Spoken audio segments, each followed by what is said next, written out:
Next step is going to be to start pulling the radiator, all the accessories out the front, pull off the intake, all the stuff on the top, pull the cylinder heads, and we'll take a look and see what's kind of going on in the engine.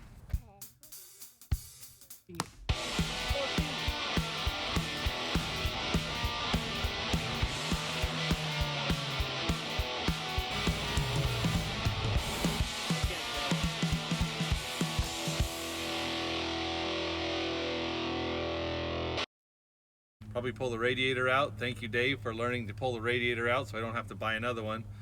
Although the other parts engine I got, the spare engine I got, came with a radiator, so that's nice, just in case I damage this one.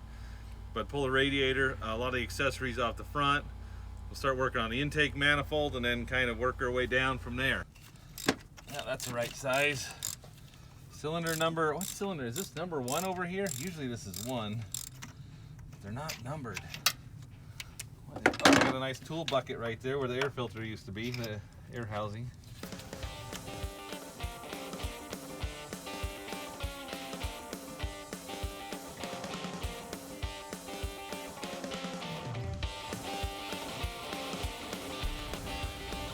So I ran across a bit of a problem, and that is this bar here is already in the way. I'm a few minutes in and I gotta pull this out.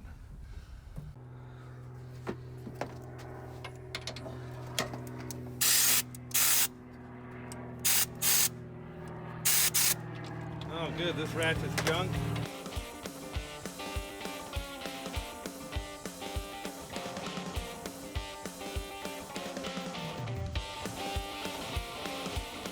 One bolt, another bolt. Oh.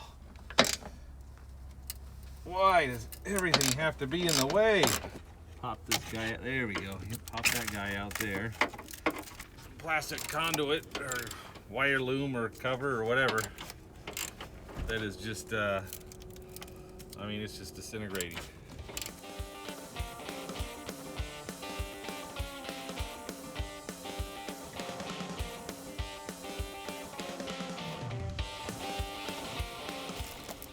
What in the world? Almost there, almost there. Ugh. All right, so I got a wire harness in the way, and the brake master cylinder is in the way of getting this out. Ridiculous. 3 plugs that came out, there's a little bit of wet on them. This was the one in the back cylinder. It is, in fact, it's soaked. It could be because of moisture in the air. That could be for a lot of reasons. Now let's have lots of fun trying to do the driver's side bank with everything all over in the way. And lots of plastic, brittle plastic lines too everywhere. I can't even get that. Pop this guy here out. Come on out of there, feller. There we go. Got that in there. All right, my ratchet at. Oh, I can pull this out. This looks like the crankcase ventilation hose. It went to somewhere over here. And we'll start on this rear cylinder.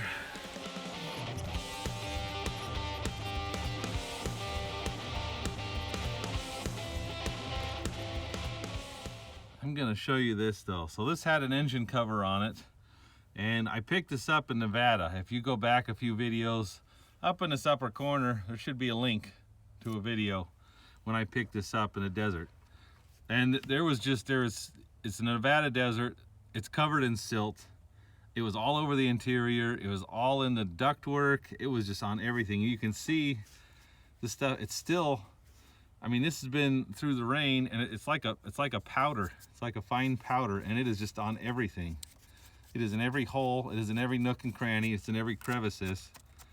And I mean, it's just on everything. And this has been rained on. This has gone through mud puddles and ponds, and it is still everywhere. It's weird. It's so fine it just sticks. And the only way to get it off is really to rub it. So it's one good thing is we'll be cleaning up the engine compartment. You can see it's all down. It's all down in here. I mean, there's just silt on everything and everywhere. So continuing pulling spark plugs out. I got this feller here. I'm not exactly sure what this is.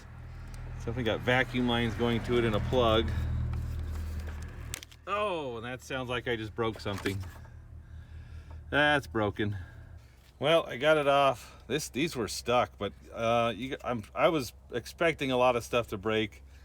A lot of this stuff hasn't been apart in 15 years. It's pretty much glued in place. You can see the conduit on a lot of these wires is just wasting away to nothing. It's just deteriorating. So I would imagine a lot of the plastic parts are probably going to be pretty brittle. Unfortunately, this was on. This looks like this is goes on the fuse block, so I don't think I'm going to replace the whole fuse block. So I'll have to figure out some way to reattach that. The vacuum hose is on here too. I got a hose that goes up here. Oh, that does not want to come out. None of this stuff does. That is in there good. There we go. All right, so where can I put that where it won't get broken? Just on the ground. Right over there, should be fine. Throttle body can probably stay on there. Oh, you know what? Probably draining the coolant and pulling the radiator and this. Drain the radiator and pull the accessories is probably going to be the next thing to do. So next thing, we're gonna drain the coolant, which is right here. Wow, conduit is just deteriorating. Wow, yeah. I need to get some pliers or a big wrench. There we go, that's it. Draining the coolant, that's the next step. This, I think, is going to take a little while. I think if I take this cap off, I think that'll help a bit. If I can take this cap off. Oh yeah, oh, it's coming out quick now. We are almost missing the bucket. When I take these hoses off, if it's possible, I'm pulling the radiator. So I would like to keep the hoses attached to the radiator so I can pull the hoses and get the hoses and the radiator out of the way. So I can disconnect this one here. The power steering reservoir is on the radiator. I'm not quite sure how that is routed or if that's going to be an issue. So anybody that's dealt with these spring clamps, do you keep them? Do you replace them with the worm drive clamps? I don't know. What do you think? I don't know, put a comment down below. Let me know what's the best way to go on those. Okay, so I pulled off the belly poker. There's 2 bolts here. Actually, there's 4 clips, 4 plastic clips. I think there's actually supposed to be 6. 2 bolts on this end, 2 nuts here to pull off the belly poker, and now I got a rivet left on this that needs to be drilled out. Then I can pull this out of my way. Radiator's still draining. So what I'm kind of thinking to do with this Jeep is normally I post a video on Fridays. It was Tuesdays and Fridays, and it was supposed to be Sunday, Wednesday, and Friday, which due to stuff going on at work, I haven't been able to accomplish that. But I think what I'm going to do is with this Jeep, I'm just going to be posting videos at random times whenever I get an episode put together. So still should be 2 episodes per week that are going to be posted a little bit sporadic. But we're going to be taking care of this HEMI for a while. And I was really hoping to do an off-road trip this weekend. I've got an idea to possibly do a really cheap overland conversion on the Liberty. I just can't have another car down. I can't convert it over, take it on an off-road trip and break another car. So until I get something fixed, I'm kind of stuck with working on stuff until I get a few cars up. So that's where we're at with that.